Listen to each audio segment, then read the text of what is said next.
दोस्तों, मैं अब्बास हफीज हूं। आप जान के हैरान हो जाएंगे, एक चौंका देने वाली खबर कैसे गोदी मीडिया से गायब हो गई है। जो भारतीय जनता पार्टी पानी पी पी कर तबलीगी जमात को कोरोना के फैलाने के आरोप में कोस रही थी, अब वो किसी बिल में जाके छुप गए हैं। उनके नेता, पूरे नेता खामोश हो गए हैं, भाजपा खामोश हो गई है, क्योंकि पटना का जो भाजपा कार्यालय है बिहार का, उस भाजपा कार्यालय से एक बड़ी मात्रा में कोरोना पॉजिटिव लोग निकले हैं। अब यहां पर यह कहा जाए कि भाजपा कार्यालय में कोरोना के मरीज छुपे बैठे हुए थे, फैलाने की कोई जो है पूरे प्लानिंग चल रही थी, एक पूरी तरह से षड्यंत्र रचा जा रहा था, तो कितना सही रहेगा या कितना गलत होगा ये तो भाजपाई वो बताएं जो उस वक्त तबलीगी जमात के लोगों को टारगेट कर रहे थे।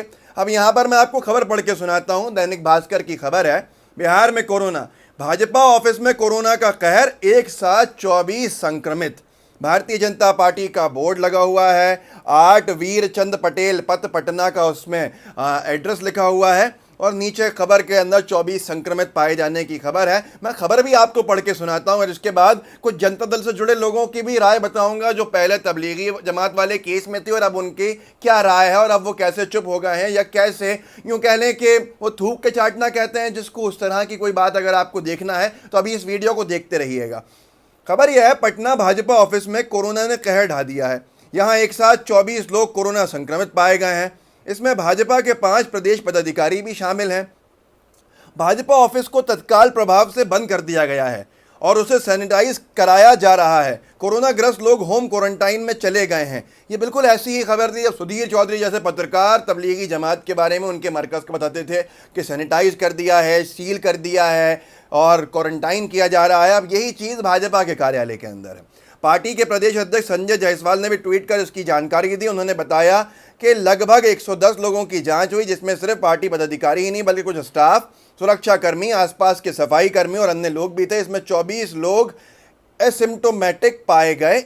इनमें सिर्फ 5 लोग ही भाजपा के पदाधिकारी हैं। मतलब भाजपा के इन 5 पदाधिकारियों ने पूरे भाजपा कार्यालय के स्टाफ जो वहां कर्मचारी थे उनने फैला दिया। क्या कहना चाहते हैं, और क्यों इन महाशय के ऊपर FIR रजिस्टर नहीं हो रही?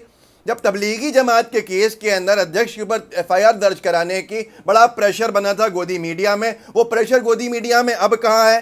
संजय जायसवाल जी जो अध्यक्ष जी हैं, इनके ऊपर कोई FIR दर्ज क्यों नहीं होनी चाहिए? अब क्या इन पे आरोप नहीं लगेगा कि कोरोना फैलाने का काम कर रहे थे? वहाँ इतने सारे लोगों में संक्रमण हो गया और इसके ऊपर कोई जवाब नहीं है, कोई डिबेट नहीं है। 7 बजे का, 8 बजे का, 9 बजे का आर पार की बहस नहीं है। वो मीडिया कर्मी जो दूरबीन लेकर, माफ़ कीजिए, कैमरा लेकर पहुंचे नहीं हैं अभी तक, जो तबलीगी जमात के मरकज़ में बड़ा बड़ा देखने को पहुंच गए थे। आखिर कब होगी चर्चा इस पे? कब पूछता है भारत का एपिसोड हम देखेंगे? कब कोई भाजपा से सवाल करेगा? आगे सुनिए। और पिछले कुछ दिनों से पार्टी के कई पदाधिकारी और अन्य स्टाफ असहज महसूस कर रहे थे। यही नहीं, बाहर से आने वाले कई लोगों के बारे में कोरोना संक्रमित होने की खबर आने के बाद पार्टी ने सबकी जांच कराने का निर्णय लिया और सबकी जांच कराई गई। इतनी देरी क्यों कर दी गई? खुद कह रहे हैं कि कई दिनों से असहज महसूस कर रहे थे, तो किस बात का इंतजार था कि और फैल जाए और दायरा बढ़ जाए? वर्चुअल रैली में व्यस्त थे सब लोग, LED स्क्रीन लगा रहे थे, रैलीज कर रहे थे वो लोग जो मजदूरों की मदद करने नहीं निकले थे। और अब जब खुलासा हुआ है तो इतनी बड़ी मात्रा में कोरोना संक्रमित निकले हैं, पर चर्चा से पूरी गोदी मीडिया छुपी हुई है। गोदी मीडिया को मजा आ रहा है विकास दुबे पे अभी भी चर्चा करने का, गड़े मुर्दे निकाल के लाएंगे, लेकिन न चीन की बात करेंगे, न भारत चीन सीमा की बात करेंगे, और ना ही अब ये भाजपा के जो स्टाफ में, भाजपा के ऑफिस में, भाजपा के कार्यालय में इतनी बड़ी मात्रा में कोरोना पॉजिटिव, जो कहूँ मैं छिपे बैठे तो भाजपाइयों को तकलीफ हो जाएगी, वो निकले हैं, तो अब कहीं चर्चा नहीं है।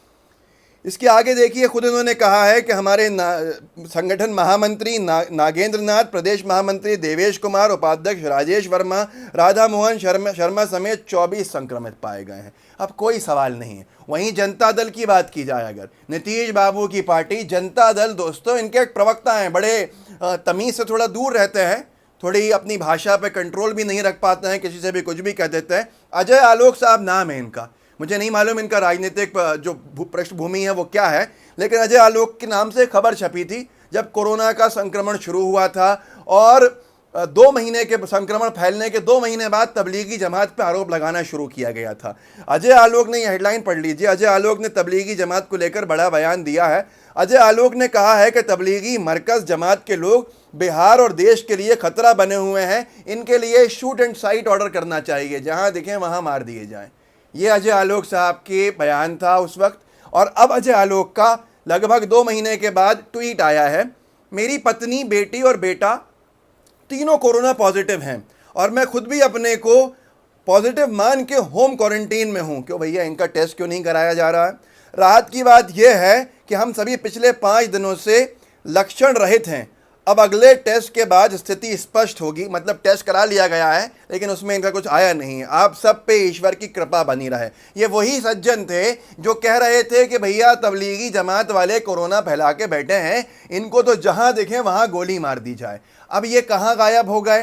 देखिए, यही होता है कि आप गोदी मीडिया को देख के जो ध्रुवीकरण की राजनीति होती है, हिंदू मुस्लिम करने लगते हैं, जमातियों के ऊपर आरोप लगा दिया। क्या जमाती पहली बार आए थे? जमातियों ने फैलाया था, जबकि उनसे 2 महीने पहले से संक्रमण शुरू हो गया था। नमस्ते ट्रंप इवेंट को नहीं रोका गया था, पर गोदी मीडिया की मजाल थी कि नमस्ते ट्रंप इवेंट पर सवाल कर ले, किसी ने नहीं किया।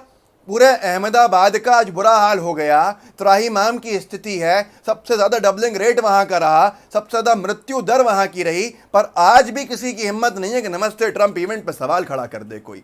और मुझे याद है अजय आलोक जी जब ये एक डिबेट में बैठे हुए थे तो इन्होंने बहुत जम के कहा था कि नमस्ते ट्रंप इवेंट की बात कर रहे हैं, आपका दिमाग सही नहीं है, तबलीगी जमात का मामला है, ऐसे लोगों ने फैलाया है। अब ये खुद करके बैठे हैं तो कुछ नहीं है। भाजपा के कार्यालय से इतनी बड़ी मात्रा में कोरोना संक्रमित निकल आए बाहर, कोई नहीं कह रहा कि छुपे बैठे थे क्या वहाँ ये 24-25 लोग।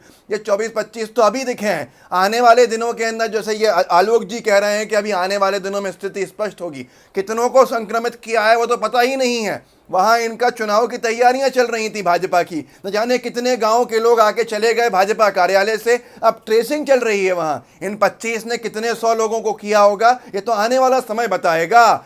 ये नहीं कह सकते हम कि जैसे तबलीगी मरकज था वैसे भाजपा का जो पटना का भाजपा कार्यालय है वो भी बन गया है। अब इस पे कोई आवाज़। यह है दोहरा चेहरा, यह है दोहरा चरित्र, जिससे सबसे ज़्यादा परेशानी उठाई है अगर किसी ने तो वो उठाई है इंसानियत ने। इंसानियत को सबसे बड़ा नुकसान इसी चीज़ से पहुंचा है, ध्रुवीकरण की राजनीति। अब कोई सवाल नहीं करेगा दोस्तों, ये सबसे बड़ा सवाल। और फ़र्क बताऊं मैं आपको इसमें क्या है। जो लोग कहेंगे कि नहीं भाई इन्होंने तो बता दिया, इनका जब टेस्ट हुआ तब पता चला। तबलीगी जमात का केस था लॉकडाउन से पहले, जब एक संशय की स्थिति थी और नेशनल इमरजेंसी डिक्लेयर नहीं हुई थी और लॉकडाउन नहीं हुआ था। ये लॉकडाउन के 3-4 महीने बाद का केस है, जब लोग बहुत ज़्यादा जागरूक हैं, लोग एहतियात कर रहे हैं और भाजपा का कार्यालय उस वक्त संक्रमण फैला रहा है। ये कहाँ का इंसाफ है दोस्तों। इस वीडियो को आगे बढ़ाइए, अनभक्तों को खास तौर पर शेयर कीजिए, उनसे सवाल कीजिए कि आप भी अनभक्ति छोड़कर भाजपा से सवाल करेंगे क्या, और उनसे पूछिए कि कोरोना बम बने बैठे थे ये लोग, और उनसे पूछिए कि कोरोना फैलाने की साजिश थी यहाँ पर, उनसे पूछिए कि छिपे बैठे थे या बंदी बने बैठे थे वहाँ भाजपा कार्यालय में, कितने मासूम जो कर्मचारी थे उनको संक्रमित कर दिया। पूछिए, सवाल कीजिए, सवाल पूछेंगे लोकतंत्र जिंदा रहेगा। इस वीडियो को आगे शेयर करते रहिए, मेरे चैनल अब्बास हफीज़ को सब्सक्राइब कीजिए। मैं बहुत सारे बड़े बड़े मुद्दों को इस चैनल के ऊपर छोटे वक्त में अल्प समय के अंदर आपको जानकारी देने की कोशिश करता हूँ। सो जुड़े रहिएगा, बेल आइकन ज़रूर दबाइएगा ताकि हम और भी चर्चा कर सकें। जय हिंद, जय भारत।